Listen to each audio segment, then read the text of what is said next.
Everybody. We're letting everybody here. And thank you all for letting me know. Sometimes we can't see with tech. So we just wanted to remind you that the goal of sites is to empower districts to create and sustain inclusive technology ecosystems. That's what we want for everybody that foster intentional collaboration between ed tech, AT, and IT with family involvement to benefit students with disabilities and all students. And we do that through the sites framework. We have all of that information free for you because we are a federal project. And one of the ways that we support that is bringing on our partners and other people to give talks related to inclusive technology. And that's why we have these amazing individuals here from the quiet admin team, leadership team. And we are going to be diving into generative AI and the IEP process. All right. And as we start out, Sarah and I are going to have just kind of a back and forth conversation. And we encourage you to jump in through the chats, but we're a pretty informal group here. What we're really looking at is when we're looking at generative AI, we don't want to reinvent the wheel. And so there's some foundational resources out there to help guide these kind of conversations. And the first one being, it came out in 2024, is the AT Myths and Facts that is on the site's website. Mia, if we can drop that in. And then we also have the quality indicators for assistive technology. And as we are part of the leadership team, the quality indicators were developed by focus groups and then validated through research. And it really just is helping implement assistive technology well in the education settings. We've been around quite a while. And taking these two resources to help guide our conversations as we're looking at AI. Sarah, did I miss anything? I think that sums it up well. It's just we're wanting to make evidence-based decisions that we know have kind of some legal backing as well as some experience behind them as we go into something that's new and evolving so fast that I think people don't always know what to label it or what to put on Thank it. you. There aren't processes in place yet, really. It's just a lot of things kind of coming at us. And because of that, there's a lot of excitement around AI, Mhm. but there's also a lot of concerns. And so we felt it really important that we start out with a few things that are just non-negotiables. First is that we're not going to remove, supersede, or do anything that goes against Section 504 IDA, any of our legal frameworks. And a big thing about that is student privacy. You know, the big thing with AI right now is all this information going in, going out, what that looks like. We want to be very cognizant and protective of the information we are putting into AI, as we're not always sure where that information could end up. Sarah, Yes, what are and your, as yeah, we're working through, I know in our state, they've left it up to each individual district to write their AI policies. And, it's something that's coming into formulation throughout the year. And teachers will say, oh, I went to a workshop and I heard about this tool. And my first thing is wanting to say, stop, because you don't know what information you are feeding into the AI, whether they're purging that data and what they're doing with it. Are they using it to train the model or continue to train the model? And what information has it gotten access to? And so it might seem like it's something that isn't really going to do any harm, but we do have to keep that student information in the back of our minds rather than out there training a model. So we really do have to keep that human idea of privacy there at the forefront. And with not getting a lot of guidance or having that guidance in flux, it's really kind of a time to be really conscious of where that information is going. and we're talking about generative AI in the IEP. What we're really talking about is Mhm. there has to be a human in the loop, and that the student needs to be part of that process. The service provider needs to be part of it. What we're not talking about is there's a term out there called agentic AI, where the AI is doing its own thinking. It's making its own decisions. What we're saying for this process, this very important process of an IEP, the inclusion of assistive technology and generative AI, what that might look like, we are saying a human must be in that process for that to work. And as the last part of that is this instructional integrity. The AI is supposed to increase access as being part of assistive technology. If it's completely removing the human and completely removing the task, and we don't need to have a human there anymore, then we're prioritizing this final product, but we've Mhm. lost the process. We've lost the kid learning, the student engaging, the magic that happens when that light bulb goes off. That goes away if the AI is doing everything for that person.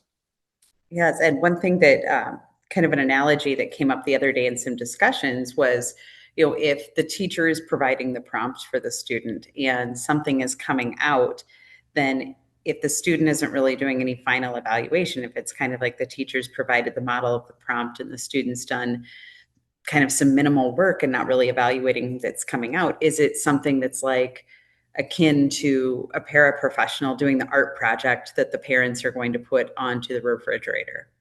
How much was the student involved in the final project? And I know that's kind of a further end of the spectrum example, but we do have to have that involvement, because when we're looking at the tasks that assistive technology is increasing, maintaining, or improving, um, where did the AI come in and what task is it replacing? Or is it completely removing the entire task? Yes. Thank you, Mia. So we are very excited about AI, but we also have some concerns. But not all AI is created equal. Okay, I just was at a tech summit this morning with hundreds of vendors for low vision and blindness, and it seemed like every Mhm. other product had AI integrated somehow into its product brief. AI is everywhere. But as we're looking at it, there's different types of AI. And so we've defined it in a few different ways here. The first one being this discriminative AI, which we've had AI around for a long time in terms of word Mhm. prediction, spell check, and it gives you very constrained suggestions based off of the input you provided. It's not making up stuff. It's basically just going off of an algorithm that's tabulating based off of what you've given it. The verification demands, the cognitive load, all of that is what we consider a much safer level, because that it's not going to go off and completely do something off the rails. It's not going to go generate something that we weren't thinking of. It's pretty much aligned to whatever input we were providing. Mm. What's your experience with the recognition and access AI, Sarah? I think that when we take a look at that, when we take a look at those first two, the discriminative and the recognition, um, a lot of times people will see that and they see the AI label and they immediately jump to thinking about the third type. And that's where I've had to rein a lot of people in.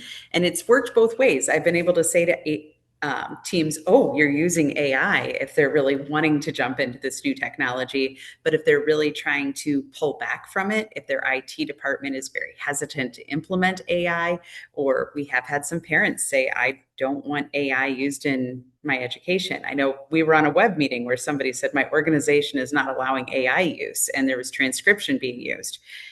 Yes, it wasn't generative AI, but it was definitely that recognition and access AI, because it was transcribing everything in the meeting mostly. And some people right now might even have captions up on their screens, and it's right there. I mean, the first two, I think we've been used to for so long, it just has not been branded in that way. It's kind of as ubiquitous as a curb cut or a ramp at So this point in time. that discriminative AI being like a spell check, word prediction, Yeah. and we say the cognitive load being minimal. It still does. The people that have used word prediction for a long time know that it does have a significant cognitive load as you're picking through the Mhm. choices.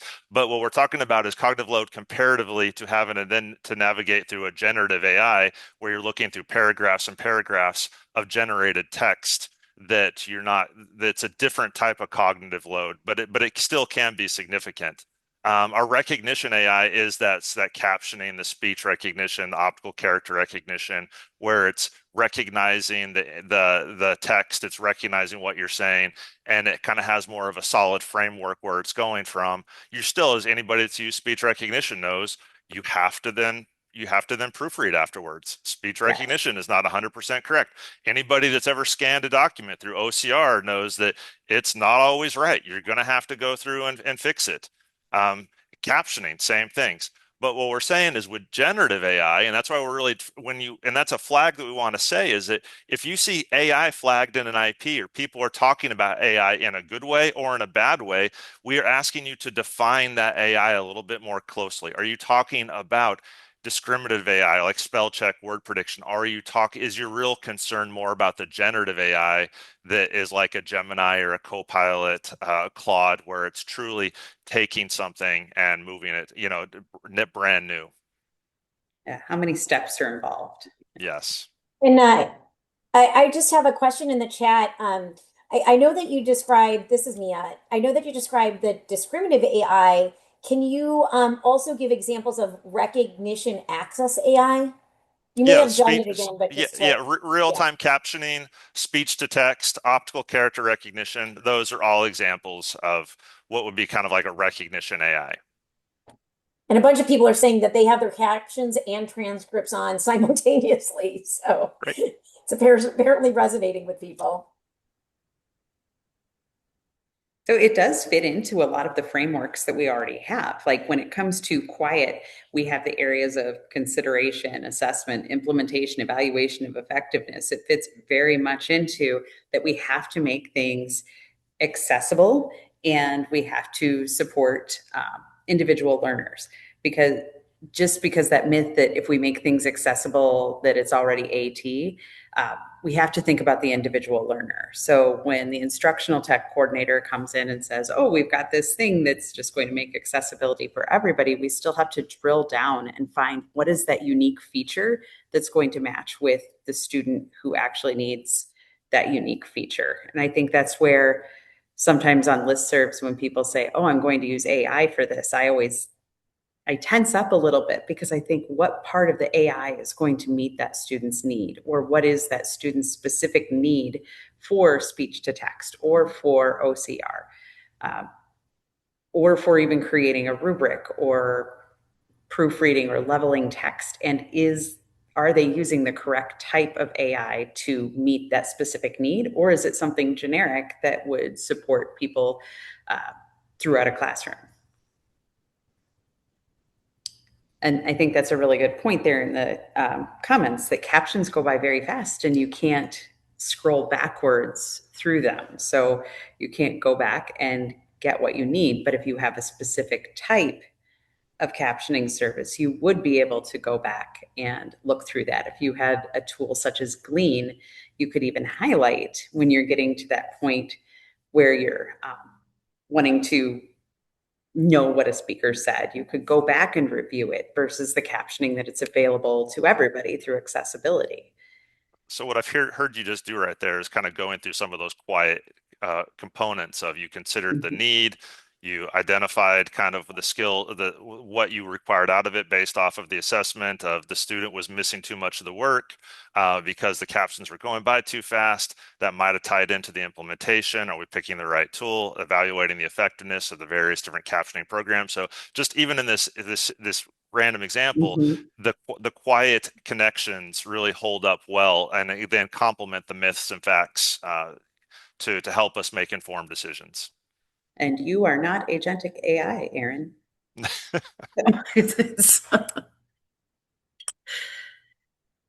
So so I want you just to think for a minute and just think about Gemini, Copilot, Claude, any of the generative AI tools that you might have been using or you've been seeing students use, and just think about, are there any of those features that might be considered AT for a student? But, what would that look like? What kind of evidence would you want? And due to time, I don't think we're going to have a ton to go deep into this, but it's more of a thought experiment at this point. And Mia, would you mind taking us, as you're thinking about that, I want you to take us to the next slide.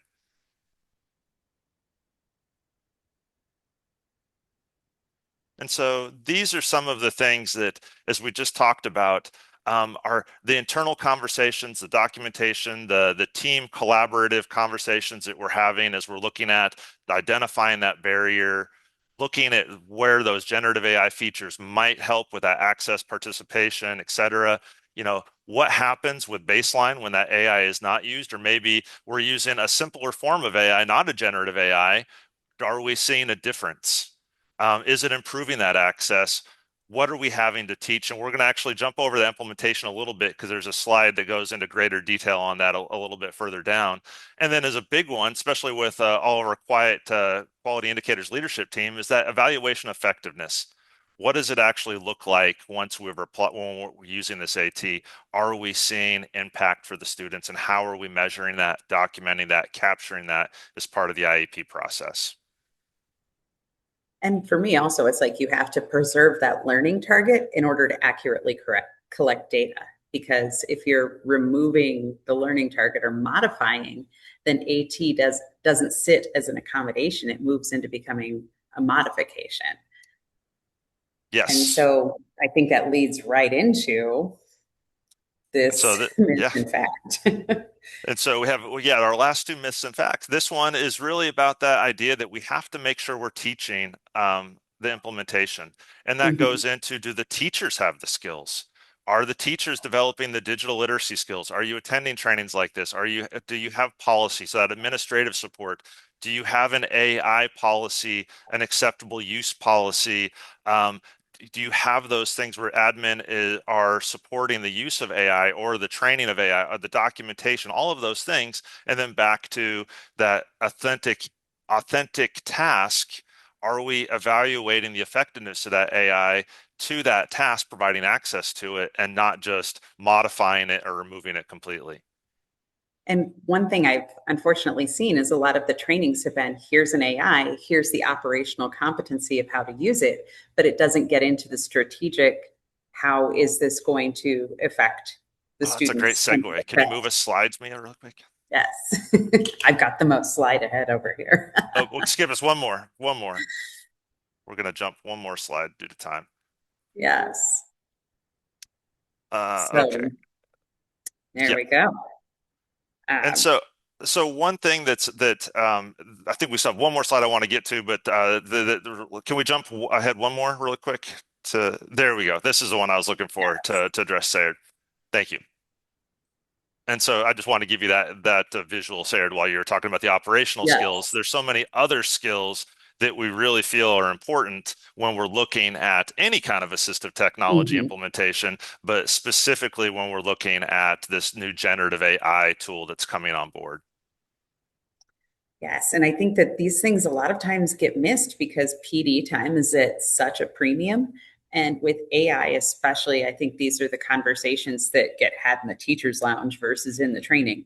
And it, the, I don't know what's missing in that because then it comes to the classroom and it becomes more like frustration because it's like, oh my gosh, the students wrote code to get around, all of my software that keeps them from going off to watching baseball versus doing their history homework. And so I think that there are a lot of frustrations that keep people from using it in teaching experiences, and that's bleeding over into some of the opportunities we might have for using it as assistive technology. So people say our students are tech natives, and I say they aren't tech natives in a way where it takes a village to raise a child because the adults in the village don't know how to use it yet. It's more tech natives, like we crash landed them in Lord of the Flies and the kids are figuring out how to take over the world in that sense.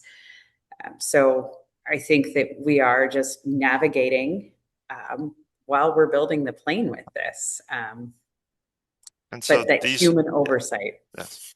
And so these are all the skills that we would, as you're looking at, if you have a student that's having the generative AI is on that IEP, or you're considering it for Mhm. the IEP, these are the type of skills that you really should be looking at. How are we addressing those basic operational skills, the cognitive skills of having them go Mhm. over the work? If when the AI starts going rogue and going off on tangents, are they getting frustrated? Do they know how to loop it right back around? And then are they uploading all of their personal information, using it as a counselor, using it as their best friend, using it as, Yes. something that goes well beyond the healthy scope of what we're considering the use of AI as assistive technology? Are those things in place? And then you also have the traditional things in the world of assistive tech. We've always looked at platform accessibility and just general access barriers. If you have low vision, if you have motor impairments, can you access the actual platform that AI Mhm. lives on? And so there's a lot of different things that you need to be considering when you are looking at AI as a assistive technology option. Can we go to the next slide, please?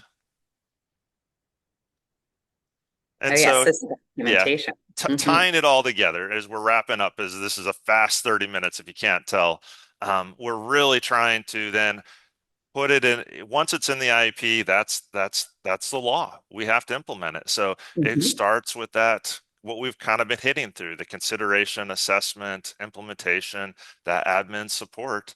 And that we want to make sure we're increasing access so that we're not lowering that student's motivation, but that we're actually increasing their ability to learn, engage, and participate with their peers.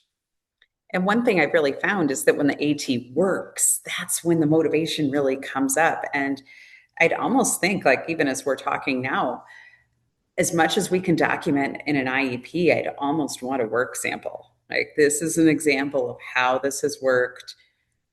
Here's a QR code to a video of it working. I mean, just give the team everything you can to document this is how it works. And So I, right there, I mean, just we have to make sure that we're giving the integrity, but also showing how it's improving or giving the student independence. go ahead to the next slide, please.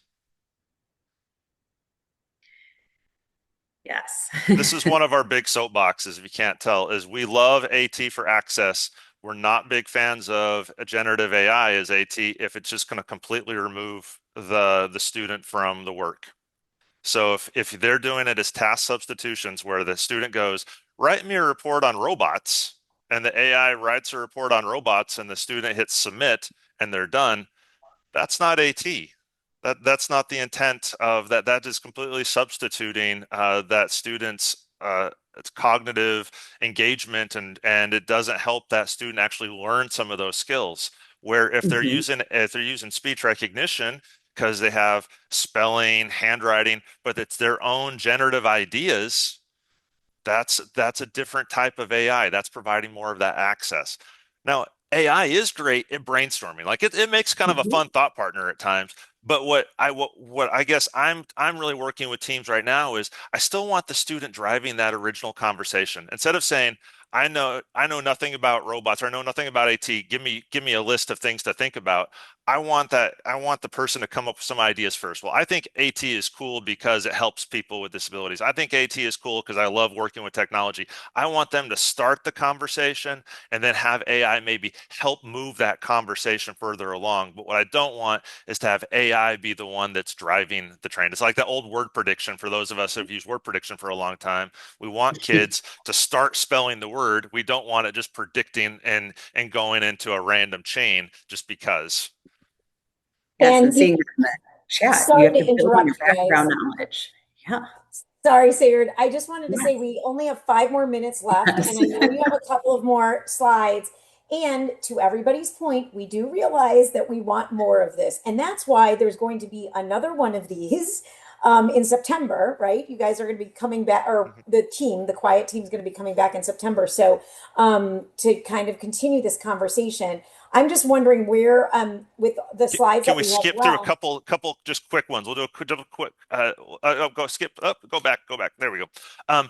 We're just going to show you these as just some possible examples that are some concerns that when we see in documentation in a 504 or IEP that they're just going to use AI level text. We're giving some examples of maybe some ways you might define that a little bit more. Give it a little bit more context so that it focuses that. This is a huge one that I've seen. Student may use AI for writing. Oh, I saw that in IEP and I had, all sorts of worries about that. So giving you some sample wording that might specify kind of some clear examples of how a student might use that AI to support the writing process. Go ahead, one more. You got it. Yes. Yes. And so this thought process of we want it student led, AI assisted, the student wraps it up, kind of that sandwich of human, AI, human, where we have significant concerns and I'm never going to say 100% of the time because there's always gray areas in the field of education, but for the most part, we really want to be avoidant of this AI that's doing all or nothing. Really glad you made an AI sandwich rather than a human sandwich. Yeah. That's much better. I love that. An AI sandwich and not a Yeah. human sandwich. That's amazing. A question, what are your experiences educating staff and students in the respective roles around appropriate use of generative AI? What do you find useful in getting these points across? Uh, right now, Yeah. it's a little difficult because I feel that we don't have, and I know we didn't get to this quiet indicator, but the administrative support, I think even our administrators are at a point where so much AI, you go to a conference, everything has AI in the title. I just want to submit something. If anybody's listening from ATIA, I'm just going to submit something that says AI, comma, AI, AI, AI. Just, I'm sure people will fill the room just because it has AI in the title. But there's so much coming at us that people don't know exactly where to implement it yet. And with that, we aren't getting a lot of direction. And I think that's okay, but I think there's a lot of conversation to be had. So I'm not holding administrators accountable for it yet because we don't have a AI, AIO. Oh my gosh, thank you, John. But I think that we still have a lot to figure out with it. And I think I'm respecting a lot of the administrators who are admitting that and saying, let's have a conversation. And right Thank here, you. we have to And fall back on the classics. And I'm just standing with the things that are there, IDEA and quiet and the myths and facts. Any I'm going last minute to thoughts? We got fast, one. fast 30 minutes. Thank you all. yes. Yeah. Do you guys have any thoughts that you want to leave everybody with in this last minute? I put the survey in the chat, and we hope you can join us for September as we continue the conversation. Anything from you guys, Sarah, Aaron? You know, John, I might steal that title if you're okay with that. Old McDonald had a webinar. That's great. Thank you, That's John. fantastic. Well, thank you guys all so much for joining us. I'm just going to give you guys, Aaron, Aaron or Sigurd, if you guys have any last minute thoughts on this, feel free to say so. We are so excited that you were here to share this information. I know we're going to be talking about it a lot next year, and we're going to keep on keeping on with this topic. So you have the link to the slides here. We hope you enjoyed it. I know I did. Always learning with our partners in Quiet. And I love that visual, the 18 myths and facts, and Quiet. It's just, stick to the basics and you will have what you need. So thank you all so much. And just remember that inclusive technology can't happen without you. So thanks so much, everybody.